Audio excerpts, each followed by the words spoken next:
Alright, we are in the final week of playing this deck, and I mean final week for now because we're going to, basically Monday and Wednesday this week, these videos will be this version of the deck, and then I'm going fully into trying out Final Fantasy cards. Bye. So, that was for the Rakdos Sack deck that we're playing now. We get a Croxer, I'm going to get rid of the Helix here, and the reason I get rid of the Helix is I'm 90% sure that they're going to play an Oven, and hitting with the Hostage Taker could be huge. So let's just see what they go for. 4 Manager, then another Scavenger's Talent, fully upgraded. Let's get Edgar down. Edgar's great against this Rakdos Sack deck because they're only true, well, depends what they've put in the main board, but we'll see. We've got to be wary though, they could go for a early hit. So let's grab, you know what? I'm trying to figure out what to do here. I think we just go for Bring to Light. We don't have 5 colors because we don't have red. So our best bet is probably just grab Vanishing Verse. Bye. They've spent money trying to upgrade the Scavenger's Talent, so anything we can do to slow him down here is pretty good. We'll get in with the Edgar, put him down to 17. They're making sack fodder, so they probably have a Deadly Dispute in hand, I'm guessing. No, it's a Blood type Harvester, so they're just going wider on the board than us. Right, there's our red mana. So let's go with an Ancient Cornucopia. And I think we're going to hit with a Hostage Taker. Gain some life. And let's yoink the fish. Force him to sack it. There it is. They draw a card. Get in with Edgar. The reason we target the fish there is they could sack it, and if they have removal, they get an ETB back with either of their other creatures. So we want Hostage Taker on the field if it survives to go with the Yorion Blink to just, you know, set up the loop. But we got to see. Opponent is considering their options. They're looting away. They could be coming up close on a Croxer here. Third Scavenger's Talent. Wow. There's just some times where the shuffler just really wants to have a talent. But no ovens. Yeah, if they get the oven, we could be in trouble. Are they going to go for the full level 3? No, there's a Fatal Push. We go down to 15. Let's go with Niv. Alright, life-linking Clarion's great. Yeah. Oh, he did. We were in Night of the Autumn on the Scavenger's Talent, and I think they realised it and they got annoyed. So, Rest in Peace is in. This is the old version of the sideboard. Funnily enough, I actually made an additional change to this, and you'll see this when we go into the next videos. But I exchanged Rest in Pieces to Leyline of Sanctities, and I'll explain the reasoning when we come to the matches where this happens. But yes, so we bring in our Rest in Pieces here.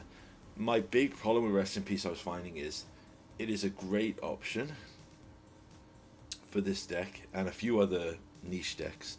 The issue is every deck we want it against primarily is a black based discard Fortse's duress deck. So the odds of us getting a Rest in Peace to resolve on turn 2 and lock them out is pointless. And they also have the Invoke Despair, whatever it is, that, you know, black's enchantment removal because commander players needed enchantment removal or they get big sad. Okay? Oh, he did. Let's Helix that. Like I said, they're a sack deck, so they want stuff to sack, so let's keep their board clear. Let's get a Cornucopia down because casual life gain is insane. You got to remember, this deck wants to do a lot of damage with one-off damage triggers, like, you know, the Cat and the Mayhem Devil. So anything that can just pump our life up. Oh, and a top deck to Bring to Light. That's absolutely perfect. Let's grab it. Right, we're on 5 colors here. Our best option, yeah, we're going to go for it and hit our boy. Gain 5 life, so on 26. One of the reasons as well I want to do a big shuffle around with the Final Fantasy cards is I'm tired of like a 2 and 1 card hit with this Niv. I'm going to try and strip out a lot of the monocolored cards and see if I can restructure the deck into a pure multicolored base. Probably won't be as good, but I'm going to probably enjoy playing it more, so I'm going to give it a go. They find an oven. They find 2 ovens. So this Maelstrom Pulse now is just going to be funny. I apologize in advance that I found it funny, but I was literally like, we dodged Fortsies, so we got well here. So, first of all, let's hit the Night of Autumn, and we're going to hit the Fable. Try again. Then we go to the Maelstrom Pulse, Oh, he did. and we take out the 2 ovens. Swing in for 6, put him down to 12. We have a Bring to Light and a Hiri and a removal spell. I feel really strongly about this, and we are on 26 life, so yeah, they have to hold something back to block here, because also 2 damage is really negatable here, because every card in our deck is 2 colors, so we can easily gain that life back. There's a Cauldron Familiar. Man, I'm glad they did not get that down with the additional 2 ovens. Let's swing in with Niv. Put him down to 7. Let's Bring to Light here. What do we want from a Bring to Light in this scenario? What did I get? Oh yeah, I got the Culling Ritual. Try again. So this is going to give us a ton of mana if it resolves. I'm guessing they could sack some of their stuff here. Yep, sack a treasure, draw a card. They should have sacked the other treasure, stop us getting mana. So now we have enough mana to play a second Cornucopia and play a Nahiri. We can plus Nahiri. We won't even draw a card. We like our Vanishing Verse. And then, yeah, I think that's a solid answer to their board. Oh, they did have a Yagra. Very good. And a Scavenger's Talent. So they were close to the combo kill on us here. Right, this is perfect. So what we can do now is we can get rid of the Scavenger's Talent. Oh, he did. And we can use this Bring to Light to grab a Helix and then swing in with a Lethal Niv for the attack. So yeah, there's the Helix, put him down, and it's game over. Good game, sir. Alright, we are back at the grind here. This is a double Beanstalk hand, so yeah, we keep that because we're Fortsies protected. Ooh, sleight of hand, so Phoenix or Izzet Prowess? Artist Talent, so it's leaning towards Phoenix, so first things first. Bye. Let's Vanishing Verse that, because that's one of their key engines, and we got to make sure they don't resolve it. Corey Steelcutter. I have heard that some Phoenix decks are experimenting with Corey Steelcutter to see how it goes. Consider into a second Steelcutter, so this Maelstrom Pulse looks fun. So, yep, Maelstrom Pulse. Oh, he did. There goes 2 of your Corey Steelcutters. Not bad. Alright, we draw a Leyline Binding, so let's get a second Beanstalk. I'm going to miss you, Beanstalk, but I think I'm going to shuffle you out with the Final Fantasy set. Probably the wrong move, but I really want to try out some fun other stuff. We're going to hold up the Leyline Binding to draw 2 here because, yep, there comes a Phoenix. So let's draw 2 off the Leyline Binding. Bye. Hit the Phoenix. Pass it back. We find 10 down. We find no Bring to... Oh, no, we do find a Bring to Light, but I'm going to take a land here because I want it reduced to minimum. We do have Bring to Light in hand and a second Leyline Binding to answer another Phoenix. Oh, they got unlucky. My guess is they must as well be holding the Lightning Axes. Bye. So they can't discard their Phoenixes because we haven't committed any creatures to the board. So with that in mind, what I think we're going to do is... Yeah, it's time we just grab Tybalt and fire him on the board. And they concede to that, yeah. I'm guessing they had a bunch of creature removal like Lightning Axes and other stuff. So yeah, we did do a quick change here. We put in Ashiox as the addition to the Graveyard Hate. It also hates against Lotus Field when you run into it. But another reason as well was it's... The key thing is hittable on a Niv Mizzet. I was kind of looking at, when I'm brewing these decks now, I'm looking at 4 criteria. Is it hittable with Bring to Light? Can you hit it with a Niv Mizzet? And does it have a solid ETB and a late game possibility?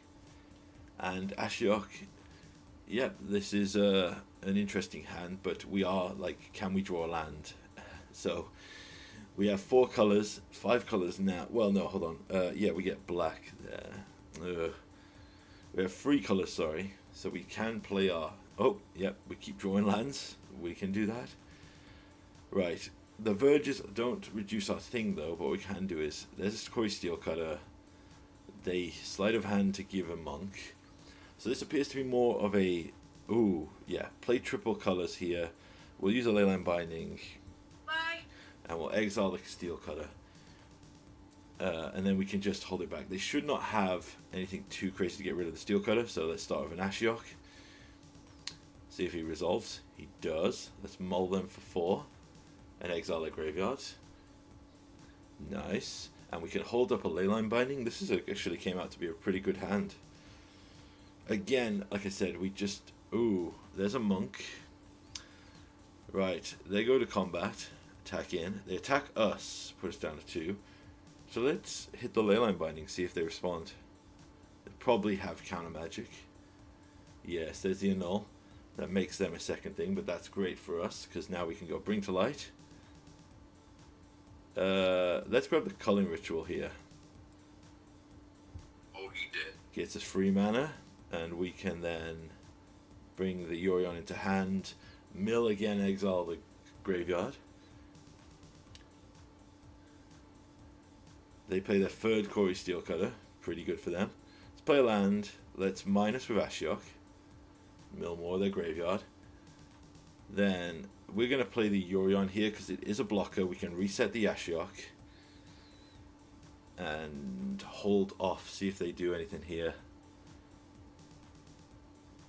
And they concede. I guess they just drew lands. Good game. Okay, we're here with the final game of this video. And I remember this one being a complete ruffle stomp.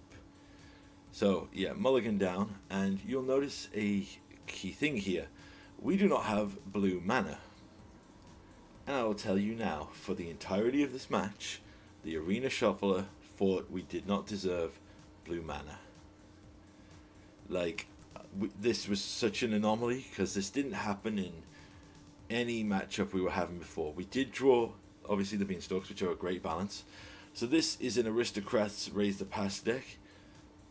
So we need to draw removal or solid answers. But you'll see, like, here's... So we need our exile effects immediately. So we need our ley lines and our vanishing verses. Yep, they're just going to keep milling their Stitcher Supplier. So it's a zombie Raise the Pass deck, sorry. For those who don't know, they play the zombies that care about... that's Helix. Oh, he did. Zombies that drain you when a zombie enters. So they sacrifice, there's a mill, there's a Raise the Past. So they've probably got one in hand. But yeah, they're just looking to put tons in their graveyard and then exile it. So unfortunately, yeah, max speed, Raise the Past, all comes back, mills. So keep that in mind. They milled a Raise the Past. They've milled 6 random cards. They've now got Unstoppable Killer, which is another thing which could be crazy here. There's a drain, so we're down to 14. We've got to put Edgar down just to have a blocker. There's another land. They swing in.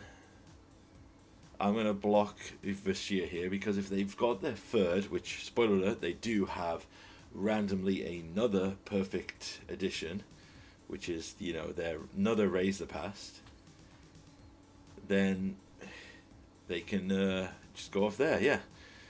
So yeah, so that was literally the Shuffler giving them 2 Raise the Pasts in their opening hand and perfect mills. So we bring in counterspells and sideboard. We bring in all these blue cards, and surprise, surprise, guess what happens in match 2? We don't draw blue mana again. I am not kidding. It's the weirdest thing. So we get. Oh, sorry, we did get blue mana. Wait, which game am I thinking of then? I might have just completely got this wrong. Oh, it's red mana. Yeah. So we didn't get blue in game 1. They give us double blue in our opening, so I keep it because I'm terrified. Oh wait, no, we did get red mana. Did we just get ruffle stomped again because literally they just drew a... Oh right, yeah. There's the Unstoppable Killer. So Ancestral, we will hit that with a Lightning Helix. Gain 21. It does pump their champion. They play a Corpse Knight. I'm trying to play around a potential Raise the Past here. They have a Requisition Raid, so we start losing life. We will Leyline Binding here. I take the Corpse Knight, which was a mistake. I'll hit a Maelstrom Pulse under the premise that we should be able to draw something to deal with the Unstoppable Killer. They just have another Corpse Knight. So we'll just Helix that Corpse Knight. And we get hit with the thing, and I'm ready to quit here. We do find a land, so we're going to just play the Knight of Autumn. Basically, I was on tilt at this point because of that first game. And they just have removal. I just don't even want to play it out. Sadly, sometimes that just happens. We just don't want to play the game.